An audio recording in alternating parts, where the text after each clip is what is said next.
What's up, everybody? I'm back again with an immediate reaction pod. The Bears lose to the 49ers 33 to 22. And I hate that this is going to come across, or it may come across as like a moral victory, because it certainly wasn't. There's a lot of things that I'll get into that I was very annoyed by. But these are the types of games that I have wanted this whole year. We've said time and time again, this isn't a playoff team. You would have to squint really, really hard to think that this team had a chance, no matter who was at quarterback. But the offense moved the ball. They looked competent. Justin Fields is showing you the strides that me and Jack have talked about, but now we're actually seeing it with play calls that are, playing into his strengths. But that defense, man, that defense was horrible. I mean, that was like Mel Tucker level of bad.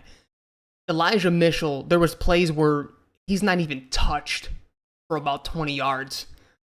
You give credit to the 49ers for executing the blocking and such, but it's a game like this, and this may sound harsh, but it's a game like this that, everyone's saying Roquan's elite. Roquan should have been on that list before the season. They kicked his ass. Those tackles that were swinging, those guards that were pulling, he couldn't get off those blocks today, man, and that was huge. That was a huge part of the reason why we couldn't stop the run. But going back to the offensive side of the ball, first of all, Darnell Mooney is Justin Fields' favorite target, and it's not even close. I would say his second favorite target is Jesse James. And during the game, someone had tweeted, I forget who it was now, it may have been Hogue.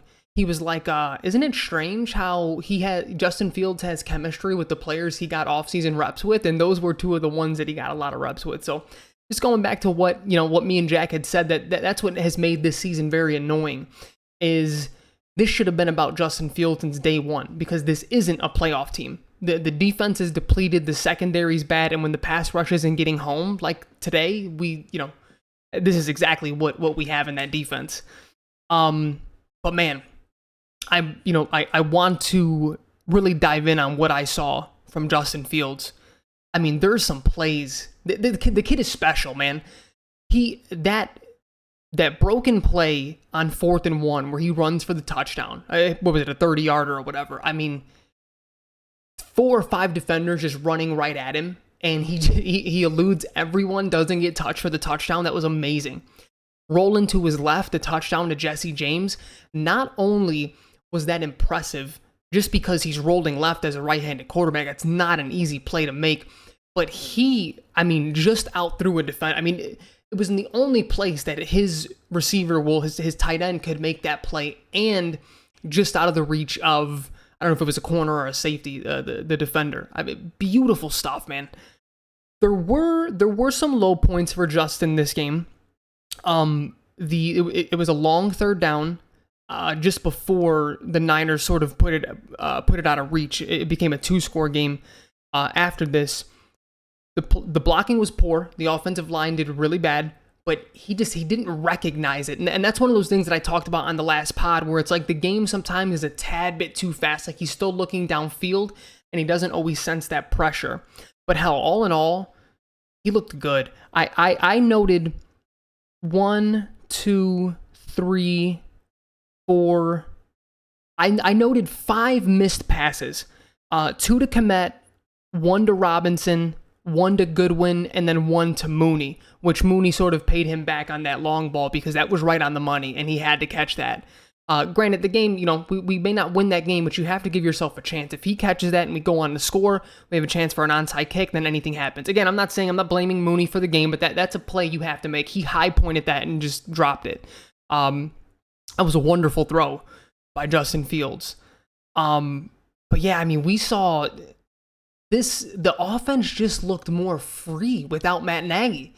And me and Jack both touched on this on our last podcast, and saying you sort of see everyone thinking out there. And something we've talked about over the last couple of years, where Matt Nagy says, it takes 4 years. It takes 4 years or 3 years to get this offense. And it's like, at that point, you're not good at teaching your offense. You're not good at instilling an offense then. And, we sort of touched on his micromanagement ways. This looked like a team. This looked like an offense, let me say, because the defense was discombobulated. This looked like an offense that was just playing free. They were just, they were going out there. They were doing their thing. Again, it wasn't like an A-plus offensive day. Hell, it was compared to what we've seen, against the Browns and in Tampa. But, I mean, this was a good game. And again, I hate that it sounds like a moral victory, but this is what I wanted to see. Like, if we're going to be bad or a middling team, let's be fun. Like, the offense was fun to watch for the most part. The running game was solid. Justin Fields looked really good. Like, just give me that. If we're not going to make the playoffs, if we're not going to be legitimate Super Bowl contenders, just be fun. That's all I ask. And today was fun. Like, today was the first game where I was legitimately nervous. It was close in the fourth quarter. Justin Fields is 6 minutes to go. He's in his drop back, and I'm leaning in a little bit. Like, what are we going to do here? Like, that's fun, man. Give me something. Because, like, at that point, the records don't matter. I understand we're 3-4, but in the heat of the game, it's close. The tension's kind of there. Like, give me that, and that's what we had today. And hopefully it continues to build on that. The last thing that I want to touch on, they could have fired Matt Nagy at halftime, to be honest with you. And that goes back to me saying that the offense was playing so much more free. It just didn't look like people were overthinking out there. And one of my worries going into this game was how much input would Nagy actually have on the offensive game planning? He has become so predictable and he's so bad at what he does that, like, I'm thinking of last week against Tampa. You're like, maybe he's not calling the plays, but the game planning itself, he had his hand in there. Like, that's how distinct the play calling is, or just the play designs are when he has his hand in it. And I know he was out with COVID, but you're thinking, is he on Zoom calls? Is he sort of, is he in the bunker with Bill Lazor on Zoom and sort of instilling things? He didn't instill a damn thing. And I noticed it very early on. The very first drive, there were 2 or 3 plays that were max protect. And I'm like, okay, 3 tight end sets, 2 tight end sets. So, okay, this isn't Nagy. And just the whole game, the play action boots. The one thing, and I stand by this, and there hasn't been confirmation, and there may never be confirmation. But the one thing I said the last pod, what I wanted to see from Justin Fields is become a one-read guy sometimes. Your offensive line isn't that good. And today, we sort of saw that. Like, he didn't think too much. Like, I have to get through all of my reads before I run.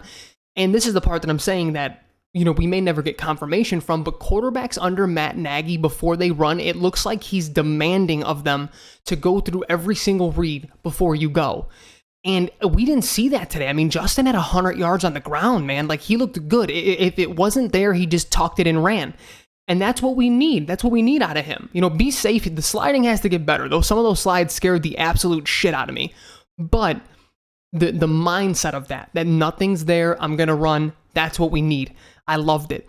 So all that to say, Matt Nagy can go. I know it's not going to do anything in terms of us winning this year, but if I'm ownership, what I want to do is show my fan base, hey, we're serious about this. Justin Fields is our future. We see that Matt Nagy is holding his development back. He's gone. Tabor is the interim coach for the rest of the year, and we just move on with that. And then we probably have a whole new coaching staff next year, and that's fine. But it's like, you can't bring Nagy back after the one game where he has literally zero input on the offense, and they looked solid. I struggle to say, or I should say, I hesitate to say that they looked good. There was still, there's still some room for improvement, but my whole point this whole year when it comes to Justin Fields and his development in the offense is that this is what the offense should have looked like from day one. This looks like a 101 offense. You're doing the things that are in his wheelhouse. You're doing the things that he's good at. And then as the speed, he starts to catch on to the speed of the game. He starts getting more reps with guys.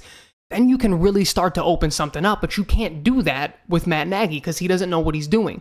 So I almost feel like this should be day one now. And from what we did against the Niners defense on all, what the Bears offense did, you just continue to build on that. And then by the end of the year, you're looking at Fields and you're like, wow, this kid's really got something.